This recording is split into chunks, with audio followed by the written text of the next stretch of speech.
Hola, ¿qué tal? Este es su programa Monseñor Romero y la misión del Evangelio. Lunes 9 de octubre y hoy es el último día para escuchar a Monseñor Romero en esa ceremonia en la Catedral de San Salvador, ceremonia en la que recibió el doctorado honoris causa en Ciencias Humanas, y Monseñor lanza los últimos mensajes, las últimas palabras frente a esa audiencia, frente a las autoridades, frente a su pueblo que le reconoce y le aplaude, y frente a usted y yo que somos testigos de ese reconocimiento 45 años después.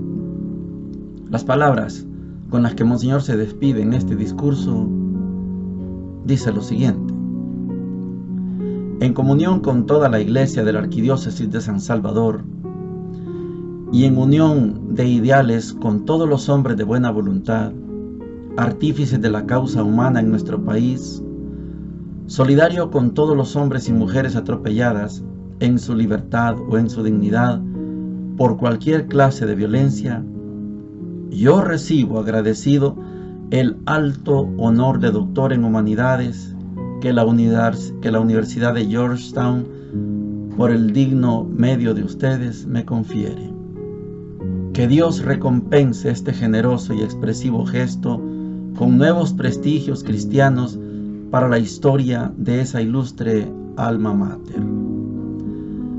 Ahí termina la frase, pero yo quiero agregar al final de este audio una expresión que me llama mucho la atención. Agradece a los amigos que han estado presentes y les dice por su solidaridad con este humilde servidor del humanismo del Evangelio. Humanismo del Evangelio. Esto yo quiero que lo contrastemos con aquella expresión que no ha pasado todavía, sigue siendo expresión, de llamar a nuestra iglesia el opio de los pueblos. Que nuestra iglesia duerme a la gente. Y Monseñor Romero insertó esa palabra, el humanismo del Evangelio, humilde servidor del humanismo del Evangelio. Si el Evangelio no es humanista, no es Evangelio. Y con estas palabras entonces Monseñor se despide de esa audiencia. Era 1978, 14 de febrero, y siguió todavía la vida más adelante por más de un año más, por más de 2 años más, y Monseñor fue siendo coherente con ese humanismo del Evangelio. Oigamos a Monseñor. Señores presidente y representante del Consejo de Directores de la Universidad de Georgetown, estimados doctores y sacerdotes Timoteo Gili y Roberto Mitchell, en comunión con toda la Iglesia de la Arquidiócesis de San Salvador y en unión de ideales con todos los hombres de buena voluntad, artífices de la causa humana en nuestro país, solidario con todos los hombres y mujeres atropellados en su libertad o en su dignidad por cualquier clase de violencia, yo recibo, agradecido, el alto honor de doctor en humanidades que la Universidad de Georgetown, por el digno medio de ustedes, me confiere. Que Dios recompense este generoso y expresivo gesto con nuevos prestigios cristianos para la historia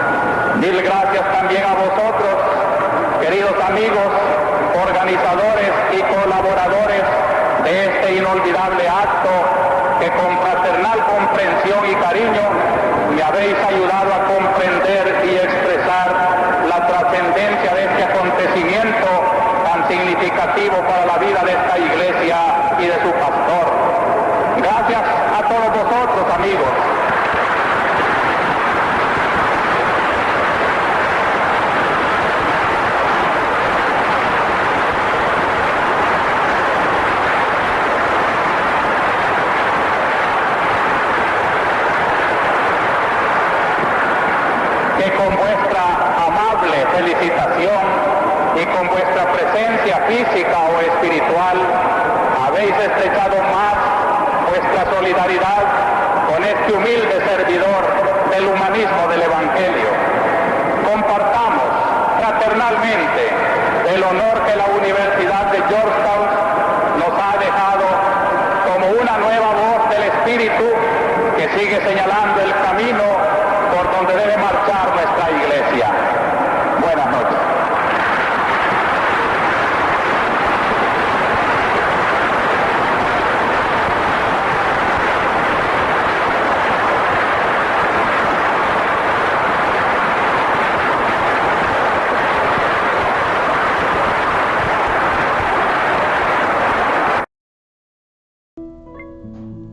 Llegamos a la sección de la palabra de Dios, agradecidos con Dios por haber escuchado ese discurso de Monseñor Romero, discurso de la entrega de ese doctorado honoris causa en ciencias humanas, en humanidades, por parte de la Universidad de Georgetown.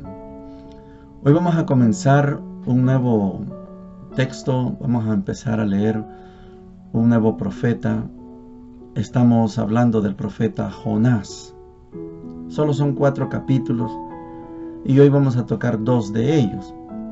Jonás es un profeta, vamos a usar la figura de lo que se puede llamar un personaje, no una persona. Vamos a estudiar al profeta Jonás.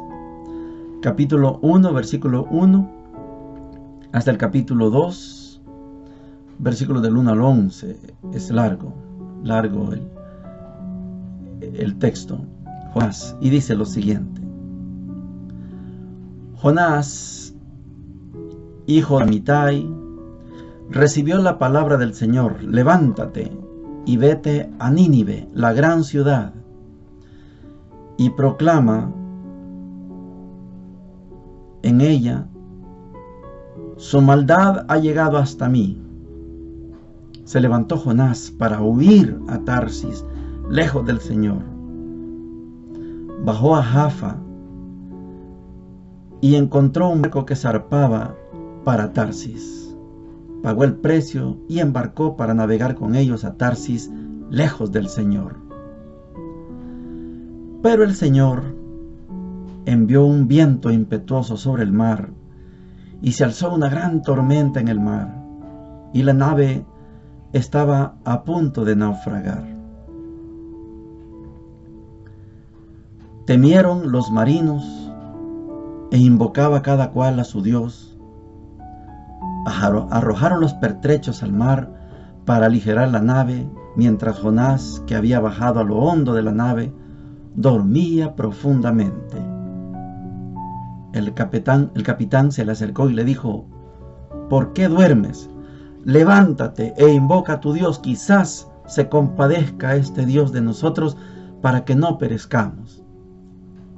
Y decían unos a otros: echemos suertes para ver por culpa de quién nos viene esta calamidad. Echaron suertes y la suerte cayó sobre Jonás. Le interrogaron: dinos, ¿por qué nos sobreviene esta calamidad? ¿Cuál es tu oficio? ¿De dónde vienes? ¿Cuál es tu país? ¿De qué pueblo eres? Él les contestó: soy un hebreo. Adoro al Señor Dios del cielo, que hizo el mar y la tierra firme. Temieron grandemente aquellos hombres y le dijeron: ¿qué has hecho? Pues comprendieron que huía del Señor, por lo que él había declarado. Entonces le preguntaron: ¿qué haremos contigo para que se nos aplaque el mar? Porque el mar seguía embraveciéndose. Él contestó: levántenme y arrójenme al mar, y el mar se aplacará, pues sé que por mi culpa les sobreviene esta terrible tormenta. Pero ellos remaban para alcanzar tierra firme y no podían, porque el mar seguía embraveciéndose. Entonces invocaron al Señor diciendo: ah, Señor, que no perezcamos por culpa de este hombre. No nos hagas responsables de una sangre inocente. Tú eres el Señor que obras como quieres. Levantaron pues a Jonás y lo arrojaron al mar. Y el mar calmó su cólera. Y temieron mucho al Señor aquellos hombres. Ofrecieron un sacrificio al Señor y le hicieron votos. El Señor envió un gran pez a que se comiera a Jonás, y estuvo Jonás en el vientre del pez 3 días y 3 noches seguidas. El Señor dio orden al pez y vomitó a Jonás en tierra firme. Palabra de Dios. Te alabamos, Señor. Les decía que este es un profeta, personaje. O sea, es difícil sustentar que el profeta Jonás sea una persona de carne y hueso. Es difícil. Porque los profetas y las profetas o profetisas son aquellas personas a las que Dios les da un mandato. Dios le dice a Jonás, vete a Nínive. Y Jonás agarró para Tarsis. Un profeta no desobedece a Dios. Pero como es un profeta personaje, no un profeta de carne y hueso, como los que hemos estado estudiando, entonces es comprensible que el profeta, escuchando a Dios que le dice vete a Nínive, él agarra para Tarsis, y por eso Dios envía esa tormenta. Los que van en la barca son de diferentes religiones. Ellos están preocupados porque ya han botado la carga, han botado los pertrechos, y la barca todavía amenaza con hundirse por la tormenta. Le dicen a Jonás, despiértate, invoca a tu Dios. Faltaba Jonás. Jonás no había invocado a Dios. Pero Jonás viene huyendo de Dios. No lo va a invocar.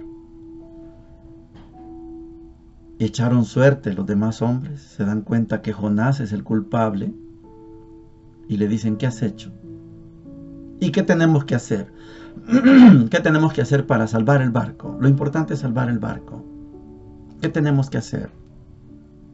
Jonás, profeta, personaje, no persona, dice, tírenme del barco. Los hombres del barco se convierten, creen en el Dios de Jonás. Jonás no buscaba que ellos creyeran en el Dios de Jonás, en el Dios creador del cielo. Jonás es un hebreo. Pero ellos voluntariamente creen en el Dios de Jonás. Jonás es un profeta personaje que no busca la conversión. Ya lo vamos a ver cuando llegue a Nínive. No busca la conversión. Él solo quiere estar lejos de Dios. Es curioso que el profeta enviado quiera estar lejos de Dios. Así presenta el drama esta lectura. Tiran a Jonás al mar, pero antes le piden perdón a Dios. Ya creen en el Dios de Jonás. Perdona, Señor, no nos hagas culpables de esta sangre. Y lo tiran. Dios envía un pez grande. Otros lo traducen como ballena. Un pez, un cetáceo. Se lo traga y hace que lo vomite en tierra firme. Es un profeta, reitero, no persona, sino un profeta personaje, Jonás. Vamos a seguir estudiando a este profeta personaje. El evangelio de hoy es una de las joyas más grandes. Hay varias joyas en el evangelio, en todos los evangelios. Esta es una de las más grandes. Lucas 10, 25 al 37. Dice lo siguiente. En aquel tiempo Se presentó un maestro de la ley y le preguntó a Jesús para ponerlo a prueba: Maestro, ¿qué tengo que hacer para heredar la vida eterna? Él le dijo: ¿qué está escrito en la ley? ¿Qué lees en ella? Él contestó: amarás al Señor tu Dios con todo tu corazón, con toda tu alma y con todas tus fuerzas y con todo tu ser, y al prójimo como a ti mismo. Él le dijo: bien dicho, haz esto y tendrás la vida. Pero el maestro de la ley, queriendo justificarse, preguntó a Jesús: ¿y quién es mi prójimo? Jesús le dijo: un hombre bajaba de Jerusalén a Jericó, cayó en manos de unos bandidos que lo desnudaron, lo molieron a palos y se marcharon dejándolo medio muerto. Por casualidad, un sacerdote bajaba por aquel camino y al verlo dio un rodeo y pasó de largo. Y lo mismo hizo un levita que llegó a aquel sitio, al verlo dio un rodeo y pasó de largo. Pero un samaritano que iba de viaje llegó a donde estaba él y al verlo le dio lástima. Se le acercó, le vendó las heridas echándole aceite y vino y montándolo en su propia cabalgadura lo llevó a una posada y lo cuidó. Al día siguiente sacó 2 denarios y dándoselos al posadero le dijo: cuida de él, y lo que gastes de más yo te lo pagaré a la vuelta. ¿Cuál de estos 3 te parece que se portó como prójimo del que cayó en manos de los bandidos? Él contestó: el que practicó la misericordia con él. Y le dijo Jesús: anda, haz tú lo mismo. Palabra del Señor. Gloria y honor a ti, Señor Jesús. Una joya. Una joya de la que podemos aprender todos y todas. Y no importa si usted cree en Dios o si no cree en Dios. No importa si usted es católico o no es católico, católica. No importa. Lo que importa es que aquí hay una máxima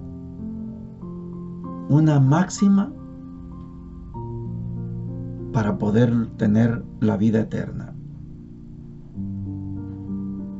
El sacerdote dio un rodeo. El levita dio un rodeo. El samaritano fue el que lo atendió. Este texto es inagotable, no lo vamos a poder absorber todo, no, mucho menos asimilarlo, esto es imposible. Vamos a concentrarnos igual en las 2 partes que lleva esta lectura. La primera, un maestro de la ley.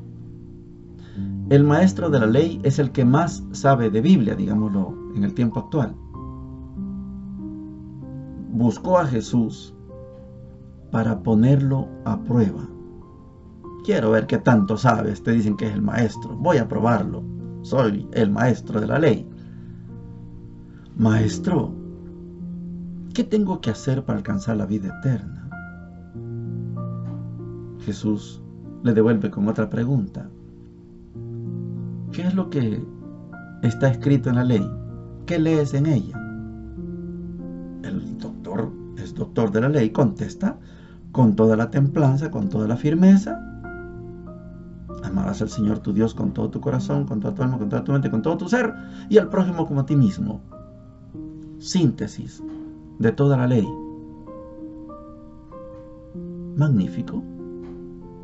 Haz esto y vivirás.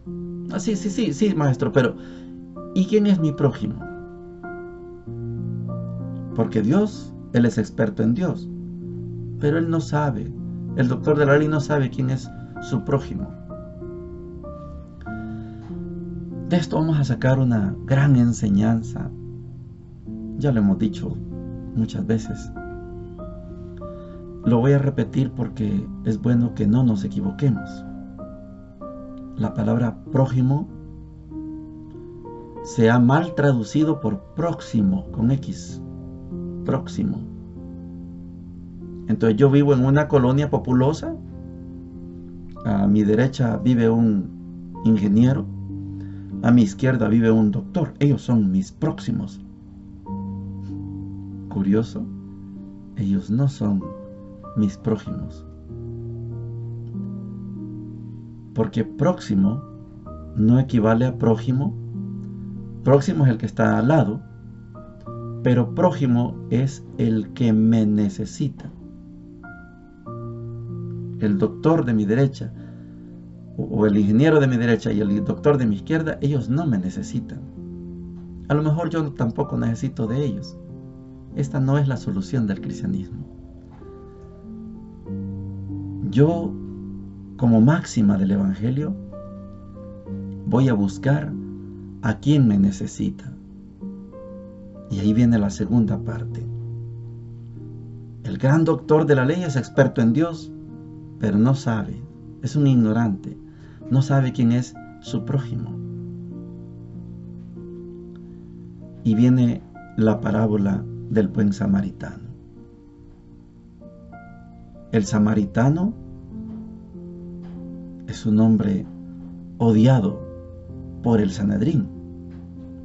Son hebreos los dos, los judíos y los israelitas. Hemos hablado de la división del reino en reino del norte y reino del sur.